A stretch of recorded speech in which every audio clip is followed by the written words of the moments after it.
Hi, I'm Kitty Felde, and we are counting down to Book Club for Kids' 10th anniversary by revisiting our top 10 episodes from the past decade.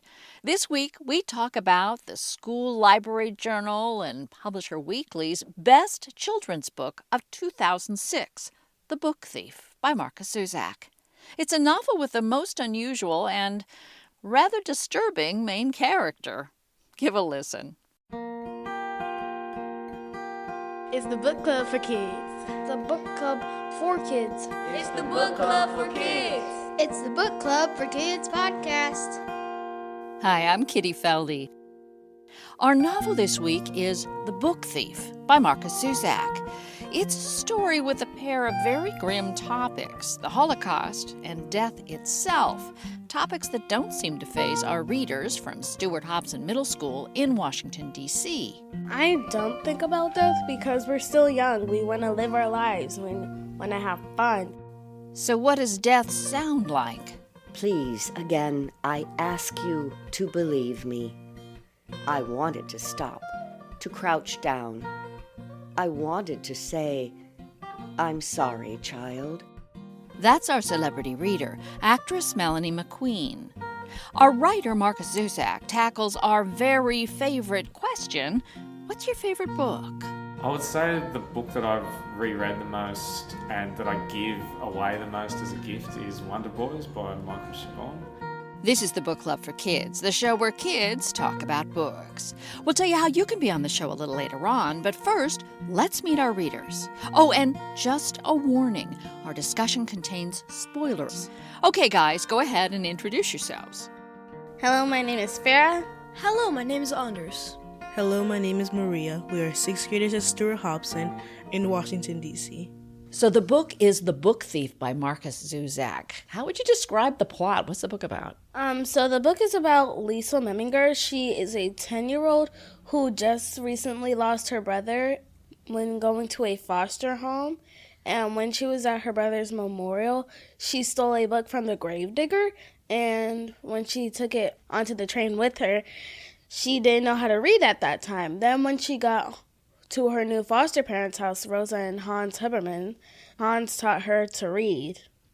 After he was taught to read, there was still a problem. She was still below on reading speed, and she was still mocked and made fun of daily, as well as her mother had disappeared. Where does this book take place? Time, place? It takes place in 1938 Nazi Germany. And what's it like in 1938 to be in Germany? It is rough because some people can't read because of laws, and it's just very unfair. Particularly for one particular group of people. Who's that? For the Jewish people, and for those who help the Jewish people.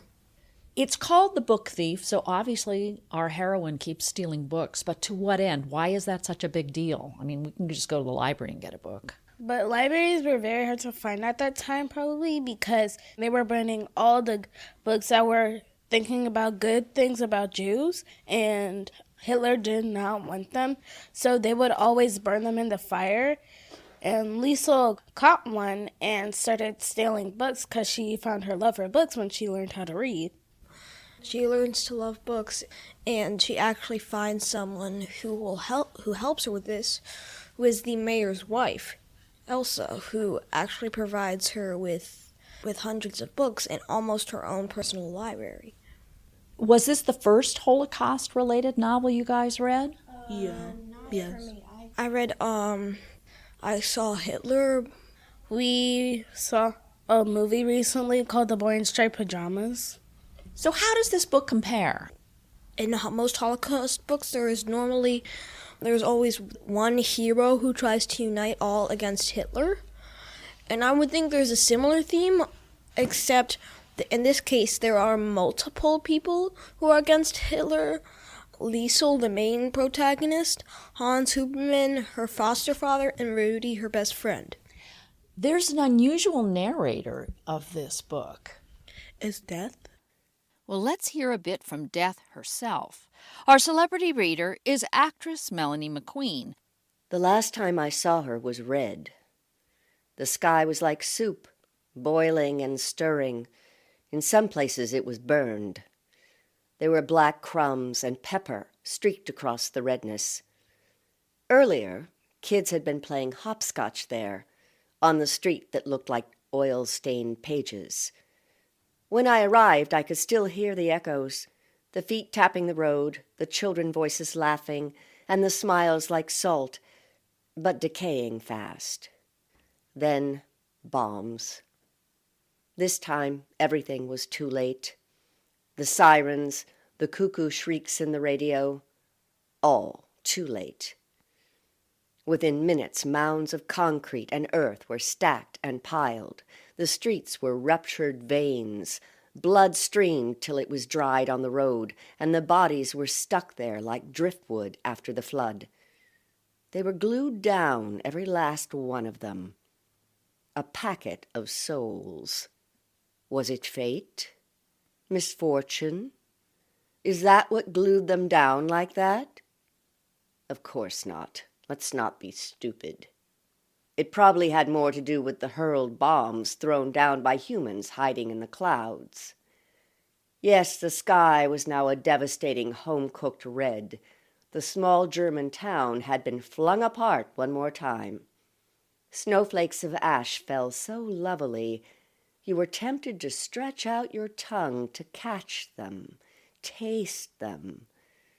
Only they would have scorched your lips. They would have cooked your mouth. Clearly, I see it. I was just about to leave when I found her kneeling there. A mountain range of rubble was designed, erected around her. She was clutching at a book.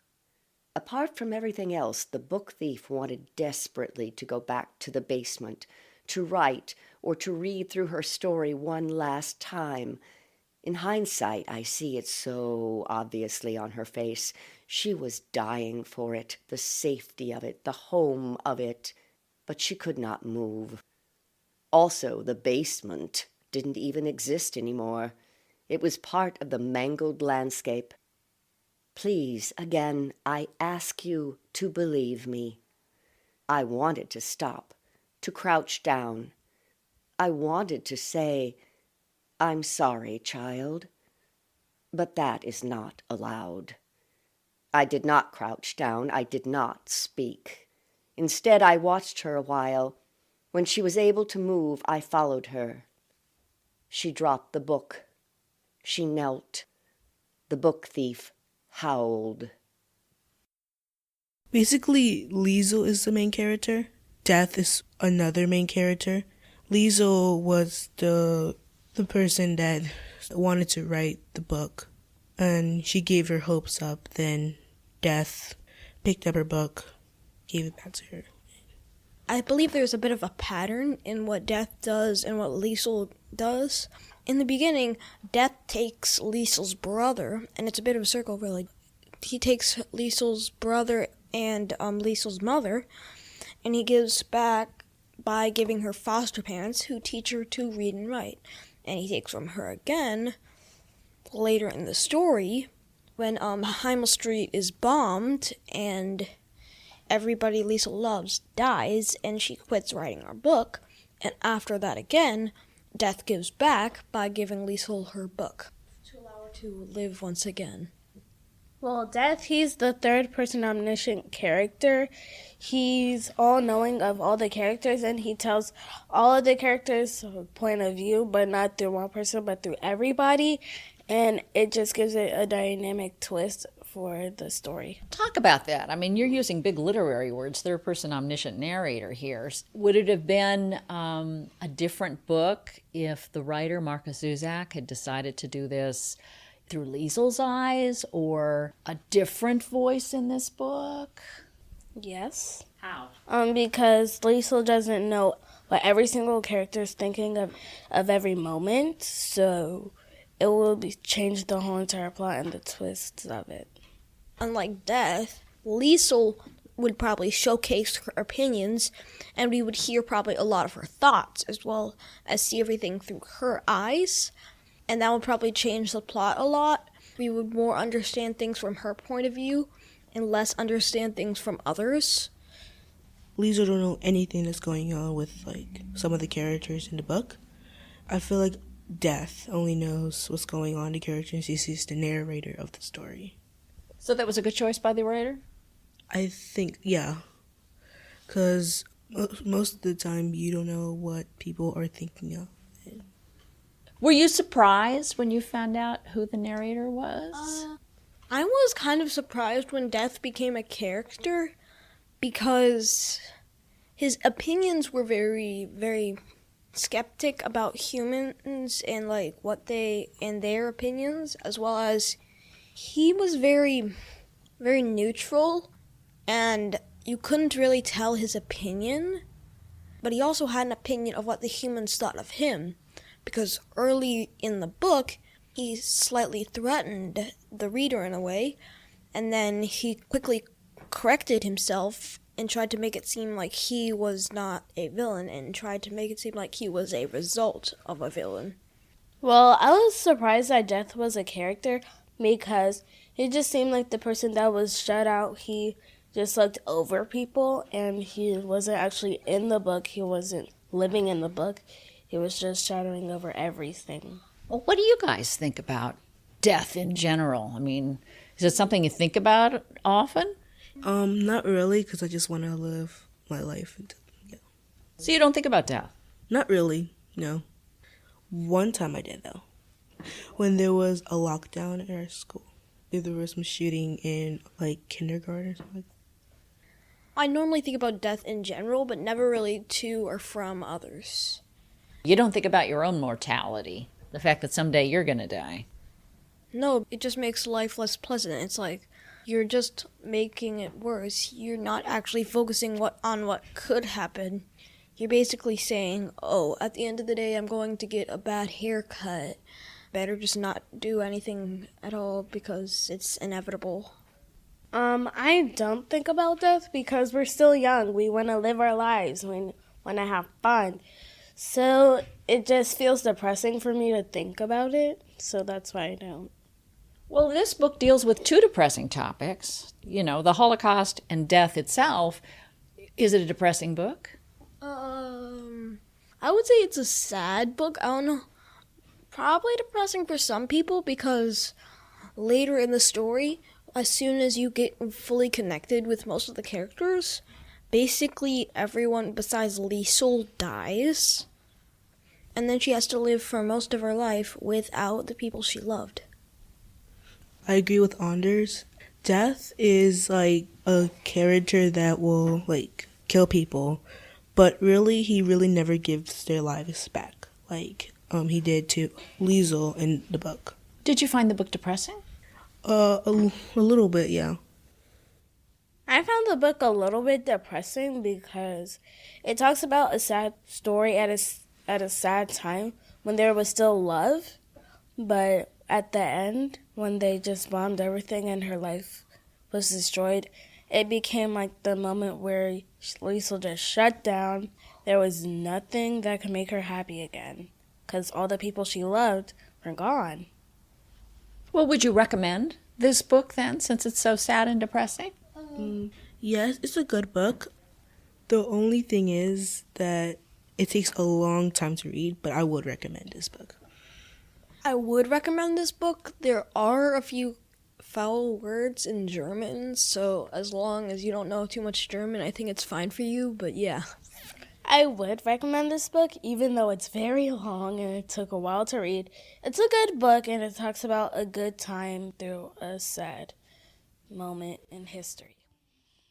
We like to ask everybody on the show the hardest question in the world. What is your favorite book and why? Our friends at the Australian bookstore Booktopia asked writer Markus Zusak that very question. I would say the book that made me want to be a writer, in the end, was probably, or in the beginning, was The Outsiders by S.E. Hinton, which I read when I was 14. And I think when I read it again, or I read more of her books when I was 16, that's when I decided I'm going to be a writer and nothing's going to stop me. But I wrote about 8 pages, and those 8 pages could be entered into a competition for the worst book ever written. So there was plenty of work still to do.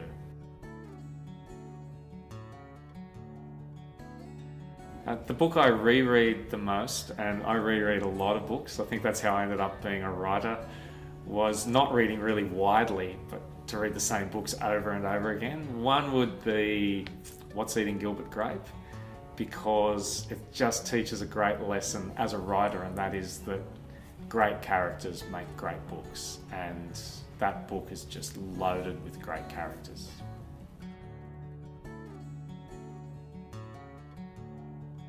I would say the book that I've reread the most and that I give away the most as a gift is Wonder Boys by Michael Chabon, and it's just got a whole lot of elements that come together all the time. You're laughing, and yet at the same time you're just amazed at the kind of gems he can put onto a page, and it's just a joy to read.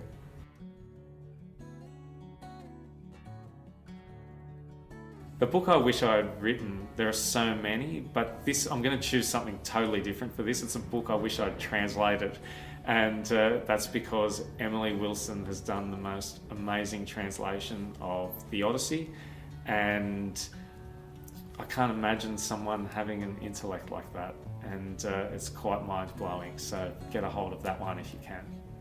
What about you, Melanie MacQueen? What is your favorite book? Winnie the Pooh is my favorite book because Pooh takes his time in life, and I like to take my time in life with my friends and the forest.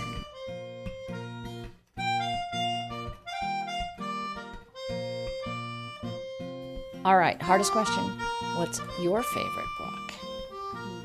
My personal favorite, The Girl Who Drank the Moon. I like it mainly because of the wry humor and the silly aspect, but also because of the complicated yet very sensical plot. And we should mention that we love that book too. Girl Who Drank the Moon is one of our Book Club for Kids podcast episodes. And if you want to listen to that conversation, we will have a link at our website, bookclubforkids.org. Okay, who's got a favorite book? Maria. Dork Diaries. And it's basically about this girl named Nikki that always liked this boy Brandon, and it's just like funny and comedy and all that stuff. My favorite book is Harry Potter, The Prisoner of Azkaban, because it's like so fun, it's so mysterious, and you want to know who Sirius Black is, like why he went to jail and why did he kill these people, and it's just so awesome. We'll have a list of everybody's favorite book at our website, bookclubforkids.org. And if you know some young readers who would like to be on the Book Club for Kids podcast, all you need to do is use a smartphone. If you send us an email to kitty@bookclubforkids.org, we will send you all the information. That's kitty@bookclubforkids.org. Thanks this week to producer Ilse Setziel and our associate producer Hannah Matsecki. Oh, and by the way, do you like our new music? Well, thank you, Brandon Baker, for composing and recording this fabulous theme. Emma Steinkellner designed our logo. Thanks to our celebrity reader, Melanie MacQueen, and writer Markus Zusak, and the Australian bookstore Booktopia. We will have a link to their YouTube channel, Booktopia TV, at our website. And thanks, of course, to our readers this week, Farah, Anders, and Maria, and their teacher, Vernestine Black from Stuart-Hobson Middle School in Washington, D.C. This episode is funded in part by the Jack Kent Cooke Foundation, which is dedicated to advancing the education of exceptionally promising students who have financial need, and by the Capitol Hill Community Foundation, helping to build a stronger and more caring community, a place where families can flourish and where every resident can share in a better future. We have a free newsletter for teachers, parents, and librarians full of free tips about how to turn kids into lifelong readers. You can sign up at our website, bookclubforkids.org. And if you're looking for a way to introduce civics to your kids, give a listen to our new podcast, The Fina Mendoza Mysteries. It takes place on Capitol Hill with a behind-the-scenes look at Congress. Next week, we'll be back with some great book suggestions. I'm Kitty Felde. Thanks again for listening.